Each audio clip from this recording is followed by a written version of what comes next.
Welcome to the Invincible Innovation Show, the podcast for changemakers. Each week, I talk to the most fascinating entrepreneurs and innovation leaders about innovation, strategy, and design. Hey everyone, so happy to see you again. What makes a successful innovation leader? Welcome to Invincible Innovation Live. I'm Adima Zorkario, innovation and value creation expert, and I'll be your host. And today with me, I have Angelique Plugge. I was okay. Innovation expert, initiator of Innovation Lab and ING, and today owner of Explore More. Great to see you, Angelique. Thank you. Thanks for having me. I'm sure we're going to have a very nice talk. We already talked in the past and it was very interesting. So I'm sure that everybody else will be interested. So let's start with you. You conducted a research not long ago about the challenges that innovation leader has facing like this day in the COVID crisis. So could you tell us more about that? Yeah, sure. Yeah, so this was right before the summer, and I was just talking to a lot of people in my network, and heard so many different stories about the impact of COVID-19 on corporate innovation. That I just wanted to, I'm a curious person, so just wanted to find out, so what is actually happening? And someone in my network from WeWork Labs was actually thinking of the same question. So we just teamed up and also then involved a strategizer and the Erasmus University, where I'm also connected to co-create a research and basically just get a lot of insights from corporates on what is actually the impact. So we managed to find 60 companies that wanted to work with us and to share their situation and also what their challenges were. So which is really interesting to find out what's actually happening today. So so we have I can share a bit on the insights that we found. So I think if you look at so we asked questions like, okay, so what are your major challenges, for instance, in this time of crisis? And the number one challenge that they were mentioning was about budgets. So what they noticed a lot is that a lot of the budgets in innovation were cut. And of course, they were struggling with that. And another one is also then the motivation aspect of the people working in innovation within their organization was also, like a big challenge for them.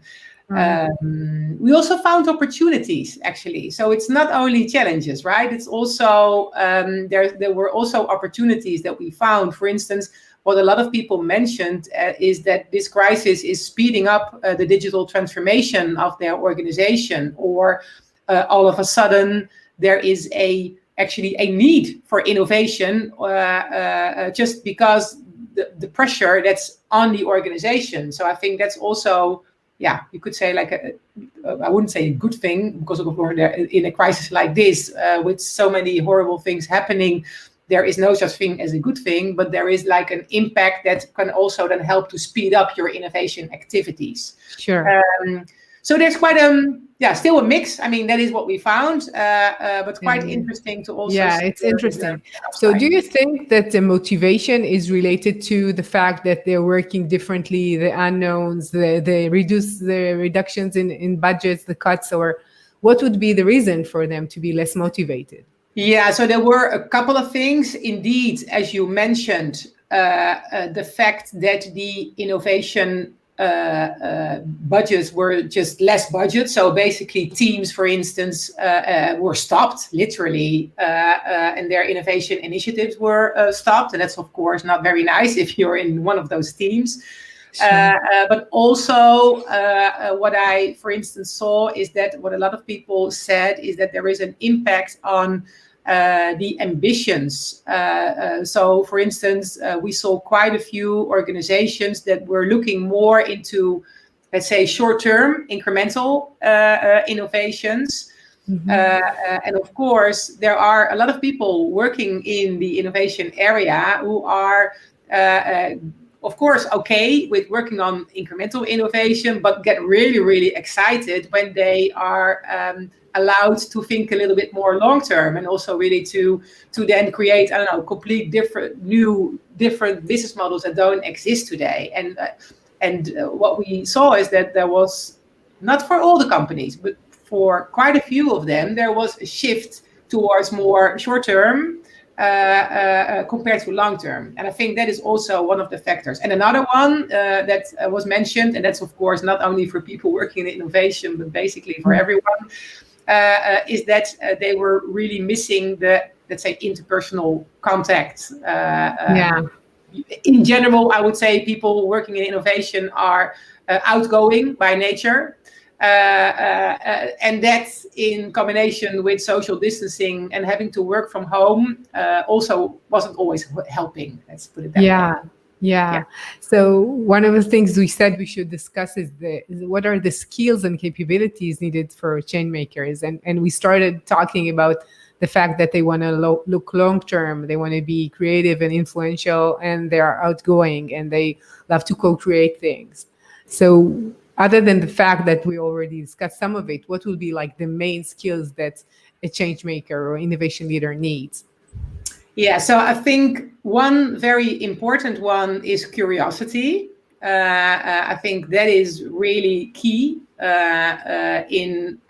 just curiosity in terms of new opportunities, but also curiosity in terms of what can I learn myself, and being very open, and maybe even being very not afraid to say I don't know or I don't understand. So really very much in a learning mode, I would say. That is something that I also recognize with a lot of the people that I work with in innovation, that's a very important skill. Challenging the status quo. I think that is also just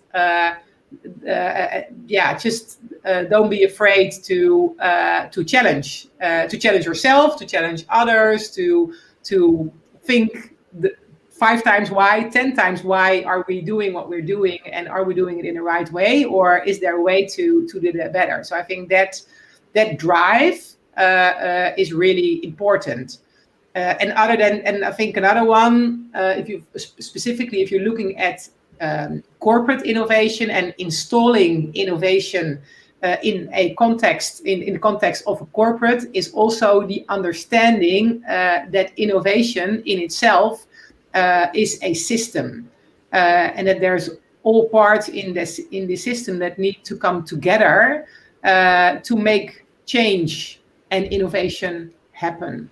So that it's about people, it's about your processes, and of course,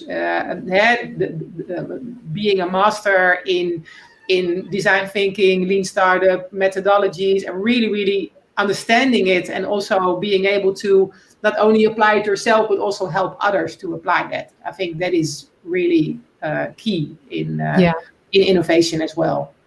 And do you see like any change after so many years inside ING? Then now you're outside your consulting firms. What would be like the difference between being an in-house than going from the outside?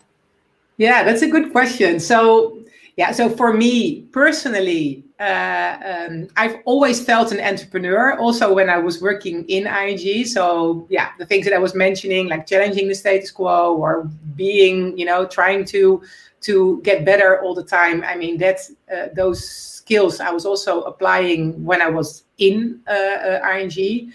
But I think when I started my own company, I think what is really different for me personally is that you do have a different role when you are helping organizations to get better. And since you are, let's say, independent, everything that you say and do is still more seen from the context of yourself and yourself as a person, and not where you are in this big organization. And I think that is really different, because that's always, everyone knows large corporates, they do have politics. So when you are in this team, that no matter, even if you say, okay, I'm not a, let's say, political person myself, what you see and what you do is seen from that context. And Right. being independent, gives me the opportunity to be even more bold sometimes, even more challenging, and that's that's an honest opinion that people Yeah. also see in that way. So I think that's the big difference. Yeah, I And totally then I understand like to be on both independent, sides. so that's yeah. Yeah, so which is very, I have to say, when we talked like last time and you told me that after so many years you decided to leave this like huge giant corporate, I was very proud of you, because I think that the going from here to there is not that Yeah, obvious. Most people will be, yeah, as you said, you're more curious, and I think that curious is like the opposite side of fear. When yeah, you're fearing, so you're not sure what will be, and you say, okay, I better stay where I am. And we talked about fear in the context of a company, but it's the same with people. When leaders are fearful, they will not move. And exactly. when you have the mindset that you want to grow, so growth mindset and seeing like what's ahead of you, you can do it better. So for sure, you're an entrepreneur in that sense, for sure. So what Yeah. are the biggest challenges that you think like leaders as themselves face today, not within the context of a company, but for them? What will be like the big challenge? So I think for leaders, for themselves, if you look at that in the context of innovation, what I notice a lot is that people who work, let's say, in senior management positions in organizations and basically have to facilitate change or innovation within their organization, they need to be ambidextrous leaders, meaning that they need to be able to manage the short term and the long term successfully at the same time. That is, of course, one of the biggest challenges within innovation in general, for organizations and as well for people. And everyone working in innovation, we've all read the books, right, about ambidextrous organizations, and that the ones that are able to do this successfully, these are the winners in the end. But I think, I mean, for senior leaders, it is a struggle, and it's an everyday struggle sometimes to, having to shift from steering the core of your organization, and then sometimes within the course of one day, think differently and look at an innovation initiative that needs completely different approach compared to steering what you're doing in the Yeah, core. And I think right. that is something that is really challenging, and not also not every leader is always able to do that. But I've also learned, and that's interesting, that if sometimes leaders also aren't aware of it. So if you make them aware, and if you help them with taking, those kinds of steps and taking a different approach, you can also really make a lot of progress there. Right. It's like holding the tense between the present and the future, and you need Yeah. to hold both sides and understand both sides and act in these both, like one is the vision and one is the current core of what you Yes. have, which is Yeah, and especially, I mean, and that challenge is there in the market for all big corporations, especially if they're listed. There is a lot of stakeholders, right? And they also look at those organizations and their activities and where they invest their money, for instance. right. So I think that pressure is also there, and especially, of course, for senior leaders to find the right balance between managing the core of today, making sure your company survives, right? There's also a lot of people depending on that for their daily jobs, but at the same time, be successful and also focus on the future. Yeah. Yeah. Yeah. It's like splitting yourself into two. One is like Yeah. currently what you see, and you need to handle that and to do it Yeah. really well. And like it's something else thinking about what you could have or what could be the future of the company, or it's Yeah. it's a challenge. Yeah. So what would be like the tips and practices you provide change maker and innovation leaders today? Yeah, so I think one of the, maybe it's nice to, so I have an example of, for instance, one of the projects that I did in Eneco, energy company in the Netherlands. What we did there, for instance, is that we were really looking at this topic of senior leadership, and then also made it very practical for the senior leaders. So we were really, and of course they didn't have that much time. We're really explaining all the principles around how to work in innovation and how the innovation processes work, and how we, how they were, the innovation team of Eneco was working with stage gates and things like that, and then what kind of decisions were there. And then we were really focusing, okay, so what kind of questions can you ask, your innovation teams? How can you help them? And we made it very, very practical just by using specific use cases of the company and projects, actual project that they had. So really co-created that together with the innovation team to then also give some practical insights for managers on how they could behave, or what kind of questions they could ask to really empower those teams to be more successful. So I think that is one of, so asking the right questions in the right time is something that's, I think, really important. And what is like the most surprising thing you learned about innovation through these years?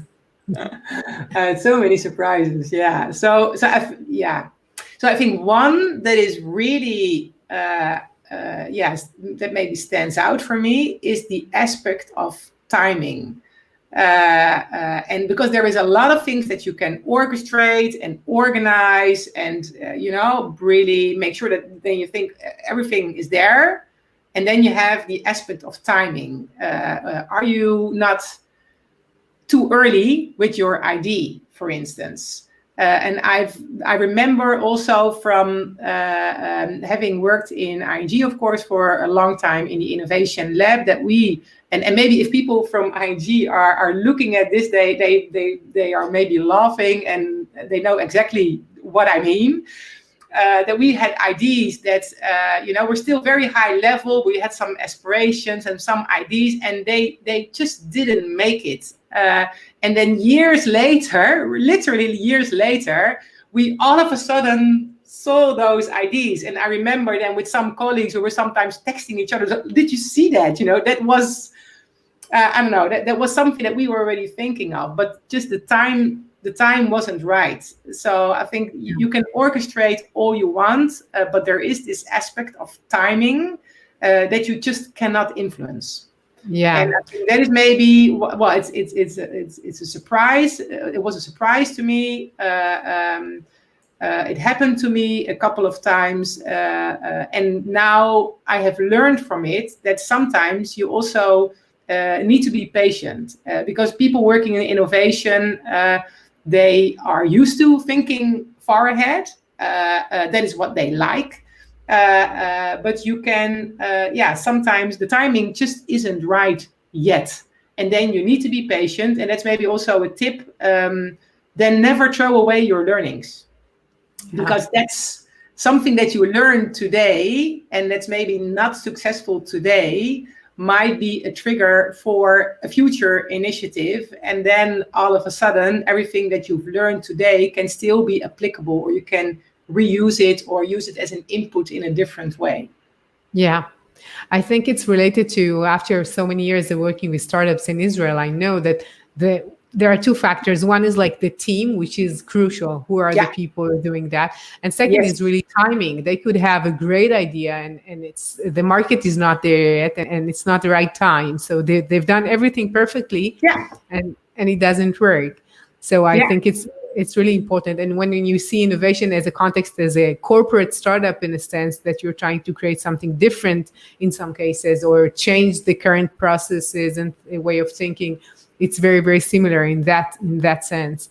And I think that we can learn a lot from what we know about the startup world inside innovation, because it's really similar, although the context and the scene is like different Yeah. in a big company. It's very, very similar. Yeah. And could you give me like one example of a project that you've done, maybe within ING or in Explore More, that you think was very like you're very proud of it, was very special for you? Yeah. Yeah, then I think the example that I just gave of the Eneco case, I mean, that is one that I'm really really proud of. That was so we really triggered thinking. So because it was a combination of a lot of things. It was a leadership program where we helped leaders to get insights on how innovation works, get insights on their role, and by doing that, they were able to more successfully help those innovation teams to get better. And what I really liked about it is that it was, on the one hand, very, very strategic, of course, but it was also really, really practical. And that combination, that is something that I think that is also, yeah, maybe like a little bit of my trademark, if you could say it like that, is that I am a strategic thinker. I like to oversee the big picture. But the entrepreneur in me wants to, just get working and get stuff done and bring change and make change happen. And so in this project, give me one example. What would be a practical thing that a leader would need to know when he talks to innovation teams? Like one thing that he needs to know. Yeah, so I think one very important one is the impact of their own opinion. And that is, I like your question because it triggers me. I have now, like I said, a flashback of a conversation that I had back then. So what happens quite often is that we all know innovation is about data. It is about learning. It is about collecting the data and not about opinions. It's about data-driven decision making. But what's happening in especially large organizations quite often is that senior leaders, and that's of course perfectly okay, they have their own opinion. But by sharing their own opinion, if they are not in the early adopter segment of a specific innovation initiative, their opinion is not worth anything, to be honest. Yeah, and, when we create a product, we always say you're not the user, so you're not the one that we're aiming for. So maybe what you think is not exactly as what they think. Exactly. And that's insight. And it's okay to have the opinion, but then they also need to have the understanding, okay, I understand the early adopter segment. I understand I'm not in it. I can still give my opinion, but it is not valuable data for this innovation initiative. And then on the other hand, the people in the team, and I've seen this happening so many times, they also need to be bold, right? They also need to have the guts then to tell the senior leader, thank you for your opinion. It's an opinion. You're not in my early adopter segment. So I'm going to put it aside and we're going to talk about the data. We're doing validated learning. That is, for me, the core of what innovation is about. And that means that you stick to the data and don't let yourself be, distracted by information that is, of course, good to know. You need to understand what your stakeholders, your senior leaders think about your initiative, but don't mix it up with the data. Yeah. So, I think innovation, as you said, is like a series of experiments, and sometimes they fail and we learn and we go to the next one. And it's a bit different when a big organization is less like aware of the fact that you need to learn while failing, and they're trying to avoid failures. And Exactly. another thing that is related to what you said is the power dynamics within the company and how powerful it is. Yes. Because if the power dynamics is so is controlling everything, so you cannot be really creative and to express your thoughts, and Yeah. which is very important. And Yes. how? And yeah, and I Yeah. think that is something that and that's also now what I'm sometimes doing when I'm working with companies. I notice I can give an outside in perspective and give my honest opinion, and I'm not a threat to people. So remember in the beginning when you were asking me the question, what I liked and what is different about it. Now I talk to those senior leaders and I show them the mirror of what is happening if they give their opinion and it's not relevant.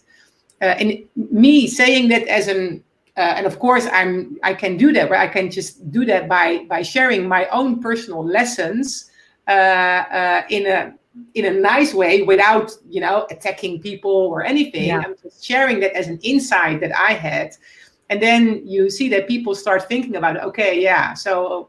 They sometimes not always mention that, but they say, oh yeah, okay, I recognize what you're saying. I need to be mindful of when I give my opinion, how I give it, and how this is valued or helping the data that this innovation team is Yeah. collecting. I Yeah. think that like most of my career was an outside consultant, and I always think that it's first, it's not like you can say it's you're paid to say what you think, so which is a big difference.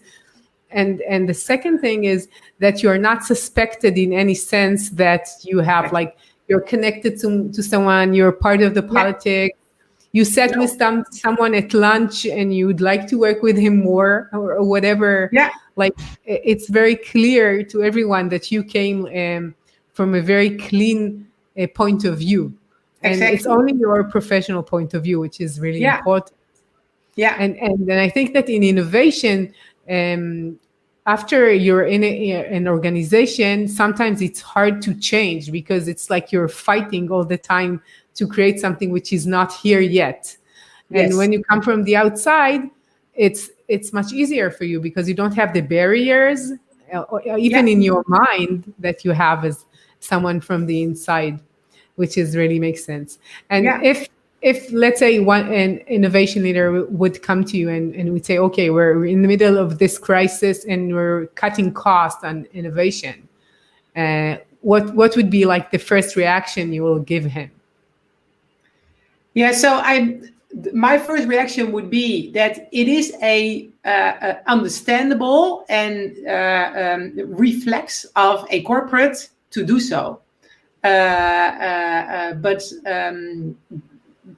that this organization then also and this leader also needs to be aware of the fact that if you look, for instance, back to the financial crisis in the 2000s, and I've seen the research actually done by the Erasmus University.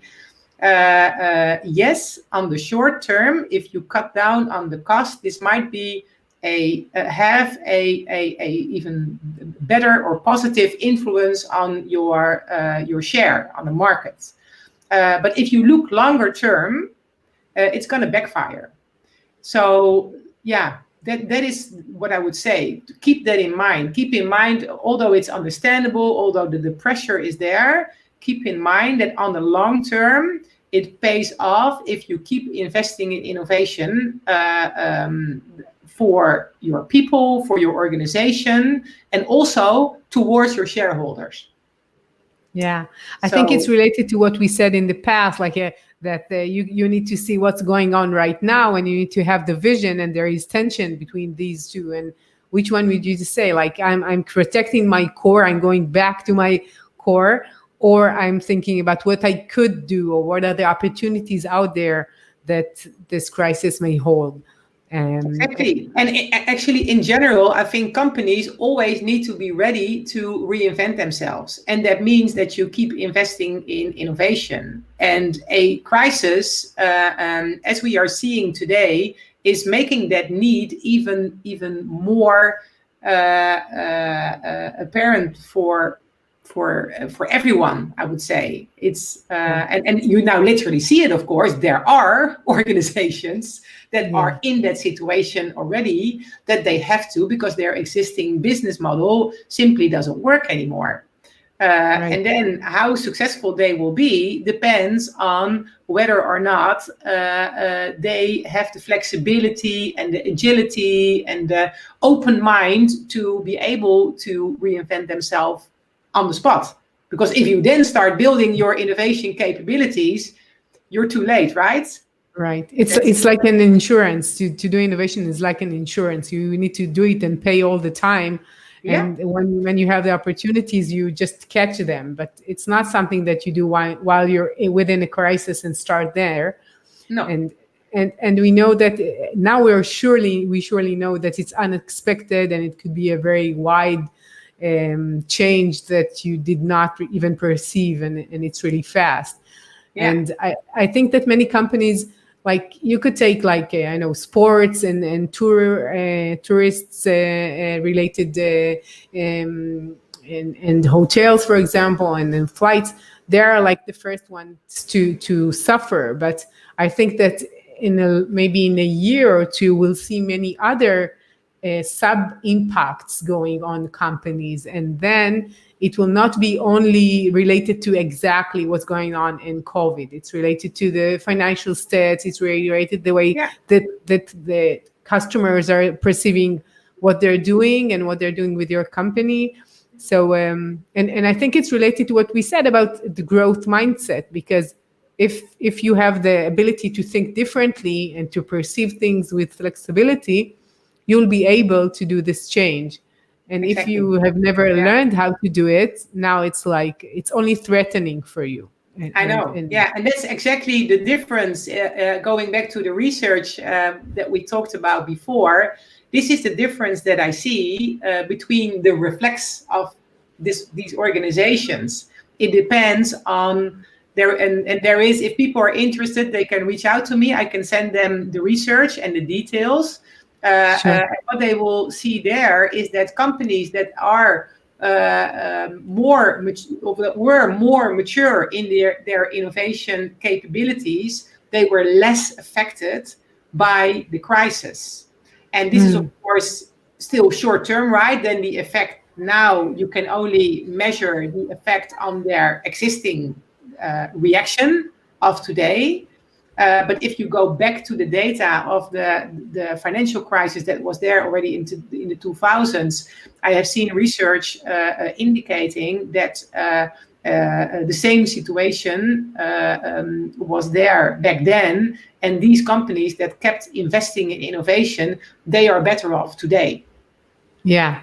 So and because we say like innovation is experimentation and change, and getting ready for change and being like resistant in the way we perceive change, it's not surprising, because a crisis is just a very big change, and if you're ready for small changes, you might be more ready for a bigger one. So I want to thank you for your time. It's been such a pleasure talking to you. And if people would like to reach out and ask you things and maybe contact you, where would that be? Yeah, so they can reach out to me. I'm on LinkedIn, of course, but also if they go to my website, which is www.exploremore.nl. And explore more is with an X, so not with an E. They can find all contact information, drop me an email, give me a call. If they want to know more about the research that I did, I can send them a summary. If they're interested in what my company is doing, they can have a look. Also, I'm connected to the Erasmus University, where I, together with them, have set up a program for innovation leaders, or people who really think innovation is there profession and want to mature personally. It's called the Leading Innovation Excellence Program. It's at the Erasmus University. And if they want to know more about it, just drop me a line. I'm one of the guest lecturers there and also coaching people throughout the program. So happy to share about that as well. Yeah, that sounds really interesting. Really, maybe next time we'll talk about that further. Yeah. So I'd like to thank you all for viewing and listening to this episode. And if you liked it, you're welcome to try out and listen more in the Invincible Innovation Show and podcast. And thank you, and we'll see you next time. Bye-bye. Bye.